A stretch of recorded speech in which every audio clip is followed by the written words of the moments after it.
I'm desperately trying to get in this play. Jonathan Larson, who wrote Rent, is an idol to me. It's a fabulous show with great voices, and I have a great voice, so that's where I want to be.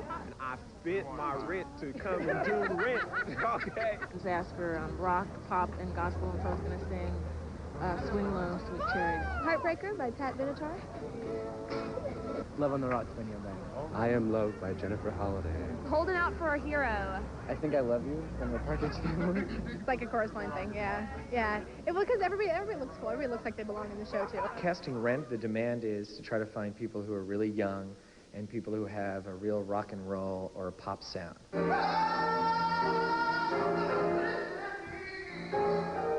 You know, that's what we've hired a lot of in the first company, and we're trying to do that with the LA company as well.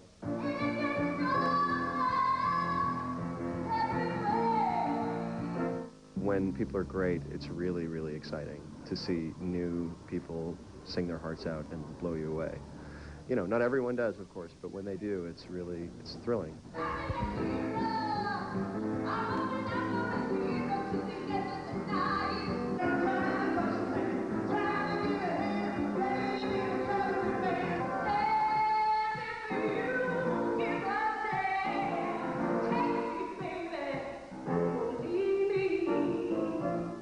Our production of Rent has come a long way since those open auditions back in January.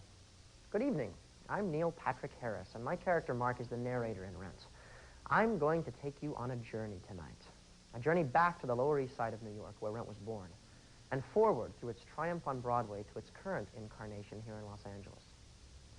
Jonathan Larson wrote Rent in order to reach out to his contemporaries. He felt their story was untold, and at the time, Jonathan and his friends were wrestling with scary issues: AIDS, drugs, poverty. Jonathan burned to write about this world. From an outline based on Puccini's opera La Boheme, he fashioned a modern tale of hope, darkened by the shadow of disease and despair. Jonathan's ability to combine the twin truths of tragedy and triumph have made Rent what it is: a phenomenon, a watermark, a generation's dance on the edge. We're not gonna pay, we're not gonna pay, we're not gonna pay. Last year's rent, this year's rent, next year's rent, rent, rent, rent, rent, rent. We're not gonna pay rent, 'cause everything is rent.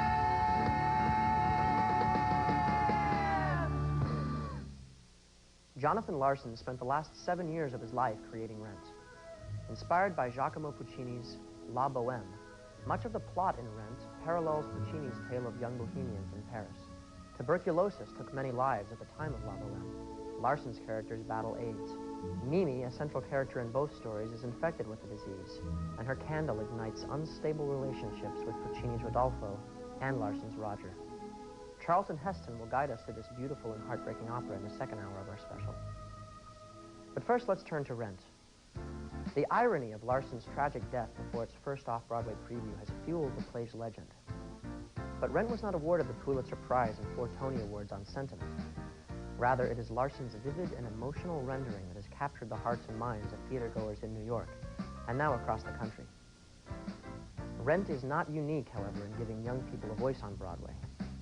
For 4 decades, playwrights and composers have tried to speak for and about their generation with songs of ambition, conflict, and joy. Leonard Bernstein and Stephen Sondheim adapted Shakespeare's Romeo and Juliet to create West Side Story. The star-crossed lovers from warring New York gangs captivated audiences in 1957. Bye Bye Birdie took a light-hearted look at the Elvis-inspired rock and roll frenzy of the 50s. Hair, billed as a tribal love rock musical, exposed Broadway to nudity, drugs, and down to their hair. Jesus Christ Superstar marked Andrew Lloyd Webber's arrival on the Broadway scene with a tuneful and modern telling of the New Testament. And The Who's Tommy legitimized real rock and roll on a Broadway stage. They throw around the word rock opera so much. And I know Tommy was a rock opera, but that wasn't written specifically for the stage. They adapted it for the stage.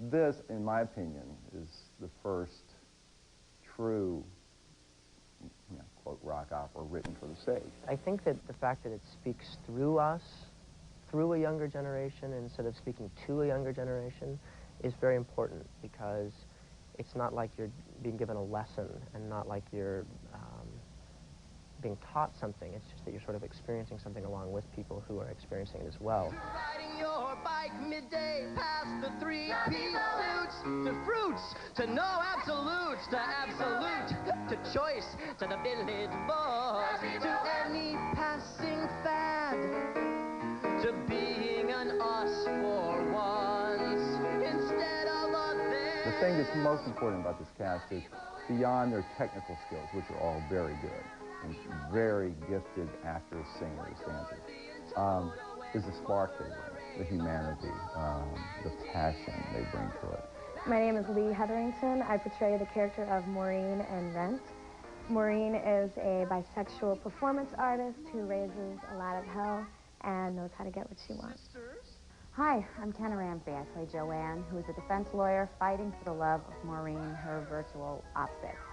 Hi, I'm Wilson Cruz, and I play Angel in Rent. And Angel is the HIV-positive drag queen who teaches this family the meaning of love. I'm Mark Jackson, and I play Tom Collins. And Tom falls madly in love with Angel. Hi, my name is Julia Santana, and I play Mimi. Mimi is a 19-year-old exotic dancer. She's HIV positive and struggles with an addiction. Hi, my name is Christian Mena. I play the part of Roger Davis. Roger's a musician who's HIV positive. He's looking for the one song that is going to give his life meaning before he runs out of time.